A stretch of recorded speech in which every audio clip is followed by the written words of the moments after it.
My name is Lena Voss, and I'm 29. For 9 summers straight, my parents dropped me at my aunt's house in June and picked me up in August so my brother could have what my mother called family vacations.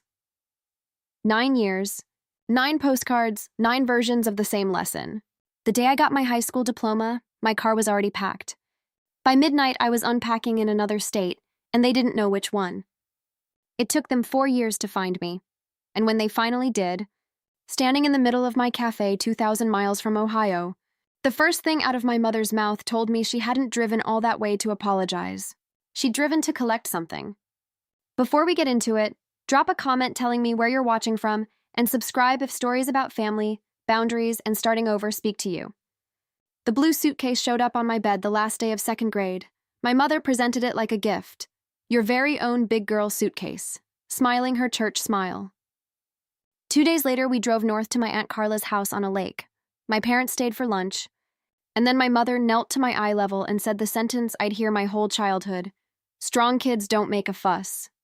Then she drove off toward the airport with my brother Danny in the back seat, bound for Orlando. I later learned that trip was booked in March, the suitcase bought in April. Nobody told me anything until June, 3 full months of a plan I wasn't told existed. Every summer after had the same shape: the suitcase in the trunk, lunch at my aunt's table, the car pulling away with 3 people in it, and some week in July, a cheerful postcard signed, "Wish you were here," never, "We miss you," never, "Next year you'll come with us." My brother had been diagnosed with leukemia when I was 2.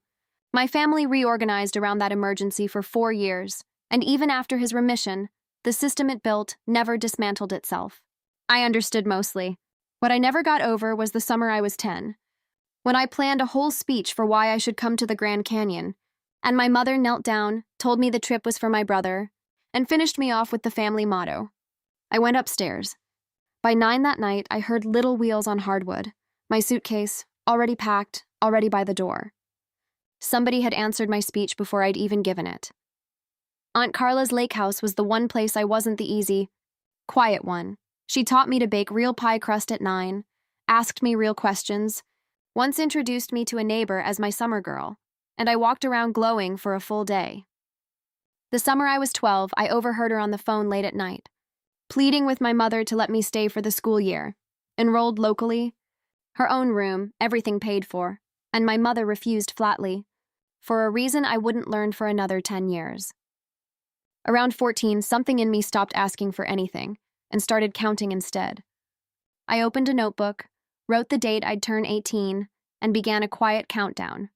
What a room cost, what a used car cost, what a careful, invisible person could save in a year.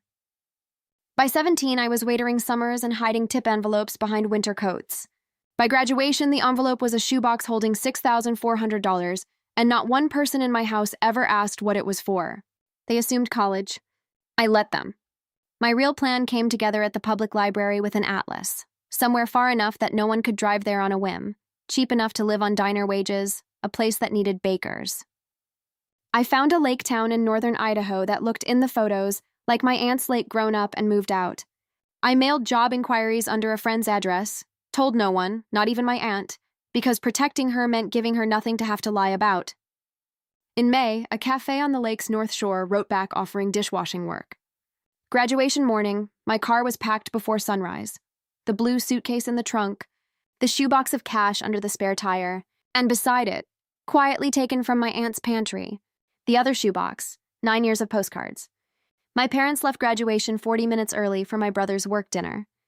I stopped wondering that night whether leaving made me the villain. I left a note weighted under the sugar bowl. "I'm safe. I'm an adult. Please don't look for me," and drove off with my headlights dark until the end of the street. 3 days and 2,000 miles later, I rolled into that lake town with everything I owned in a hatchback and no one on earth knowing where I was, and it felt like the first full breath I'd taken since I was 8. 11 days in, a police officer knocked on my motel door for a welfare check tied to my mother's missing person report. I confirmed in writing that I was a voluntary missing adult, and he explained the whole miracle plainly. My family would be told I was safe, never where I was. That was my legal right. The cafe owner, Rosa, 64, ran her kitchen like a small navy. I washed dishes for a year, fixed my own broken heater with a $6 part rather than call a landlord, because needing things had always felt like a tax other people paid. When the cafe's baker sprained her wrist, my hand went up before my shyness could vote, and Rosa tasted my crust and said, "Then your aunt raised a baker." 2 years in, I finally unpacked the blue suitcase for good and found the shoebox of postcards at the bottom. I almost burned them behind the cafe, then didn't. Instead, I sat with a pen and, under my mother's cheerful captions, wrote what each summer had actually been. The year I taught myself to swim because no one was there to watch. The year I stopped crying at drop-off and everyone praised me for it. By my 3rd year, I was effectively running Rosa's kitchen, and she offered to sell me the cafe through seller financing. $40,000 down, the rest carried monthly, for someone she trusted. I taped a sheet of graph paper inside my closet with that number at the top, and spent the next year and a half chasing it, penny by penny. And every June, I mailed one anonymous postcard back to my aunt's lake house. No signature, just a small doodle of a pie on the back. The only thread I never cut, because I couldn't let her spend years wondering if I was alive. A magazine profile of the cafe. Rosa's idea, meant to bring in customers before winter. Put my name and photo online for the first time in 4 years. 11 days later, a distant cousin in Ohio left a comment under it. The following Tuesday, my mother walked into my cafe. 4 years, 2,000 miles, and there she was in her good wool coat, my father behind her, his free hand trembling with a fine, constant shiver. She took in the whole room, the framed article, the apron with my name, and delivered her opening line. "So this is what you left your family for." I knew then they hadn't driven 2 days for an apology. Over coffee, she gave me the authorized history of my childhood, 9 wonderful summers, the gift of independence. Look how well it turned out. And I realized she wasn't lying so much as she genuinely believed it. The way you believe a road you've driven for 40 years. Then came the real reason for the trip. My father had been diagnosed with Parkinson's that spring. My brother couldn't be expected to manage it with his career and kids. And so, she took my wrist, the same squeeze as graduation. "You've always been the strong one. Lena, it's time to come home." I told her no, one word, and sent them off toward the pie case instead of an argument. That night, my brother Danny called from an unfamiliar number, and for the first time in our lives, opened with an honest question instead of the family script. He genuinely believed, his whole life, that I loved those summers away.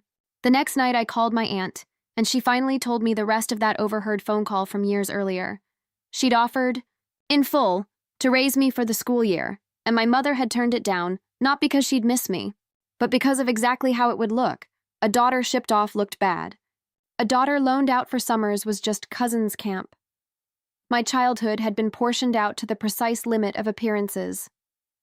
My aunt told me to come to Thanksgiving, not for them, but so I'd never again wonder who I might have been in that room.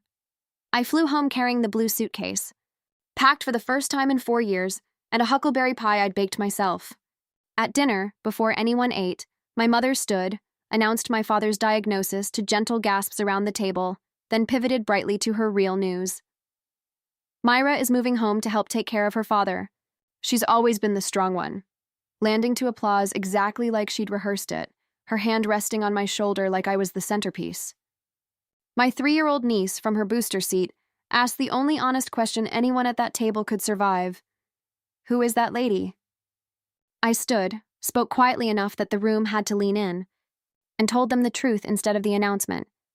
I wasn't moving home, but I'd already arranged and was personally paying for a licensed home care nurse 3 mornings a week, starting Monday, the exact amount I'd spent chasing my cafe down payment, redirected without hesitation. I told my mother I would visit twice a year, call every Sunday, and that my name was retired from being stood up and assigned to things at family dinners. My mother threatened in front of everyone that if I walked out I shouldn't bother coming back, and then, for the first time in her life, broke script entirely, admitting she'd been 12 years old herself once, caring alone for her own dying mother, and that nobody had ever asked her either.